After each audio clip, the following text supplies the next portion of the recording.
नमस्ते, प्रणाम। कैसे आप सभी? आभार के बाद आप सभी को हाथ जोड़कर यहीं से प्रणाम करते हैं। आशा विश्वास है कि आप सभी हमें प्यार वहां से जरूर दीजिएगा। अरे भैया, बड़ी दिन के बाद वीडियो लेकर लियो, जरा जरूर देखिए, बुझाई। तो बहुत दिन के बाद हम सोचे कि आप सभी के बीच में एक वीडियो डालते हैं, जो कि बहुत प्यारा सॉन्ग है हमारे नीलकमल सिंह भैया का, और बहुत सुनने में गजब लगता है। और वो है डीजे सॉन्ग है कि लहरिया लुटाए ए राजा, मुँह पर डाली के चदरिया बहरिया सुताए राजा। बहुत ही गजबे का गाना। हम वो गाना आपको कैसे पर बजाकर सुनाते, कितना बढ़िया लगता है। और हमारे चैनल को सब्सक्राइब जरूर करिएगा, और क्यों नहीं, और क्योंकि आप सभी से बहुत उम्मीद है, और हम जैसे लड़का को, दिव्यांग लड़का को सपोर्ट करते हैं, तो बहुत दिल से आप सभी को धन्यवाद। और हमारे चैनल यूट्यूब पर जाकर सर्च मारिएगा, और चैनल को जो सब्सक्राइब नहीं किया है तो आप हमारे चैनल को सब्सक्राइब कर दीजिएगा आर के बाद, और साथ ही बेल आइकन घंटी को जरूर बजाइएगा, क्योंकि बजाइएगा तो सबसे पहले जो वीडियो डालेंगे आप पर नोटिफिकेशन पहुंच जाएगा। और सुनाते हैं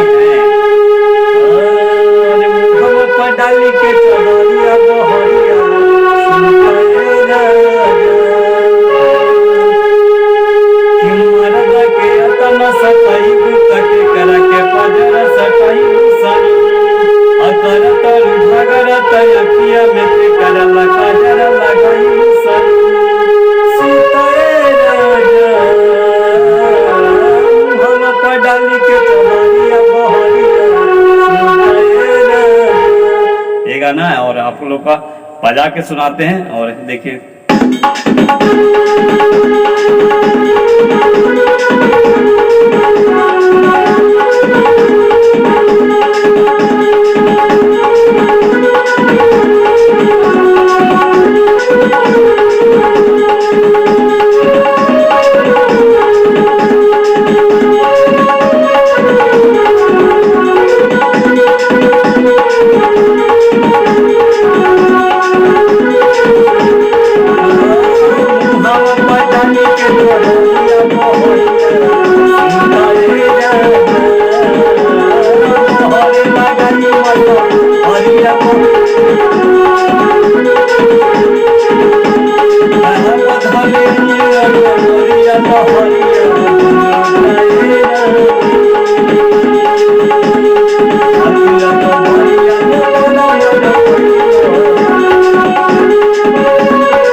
गाना बहुत बड़ा है। आप लोग प्यारा आशीर्वाद जरूर दीजिएगा, और देखिए कमेंट करिएगा, हमारा वीडियो को शेयर जरूर कर दीजिएगा। हर हर भोले।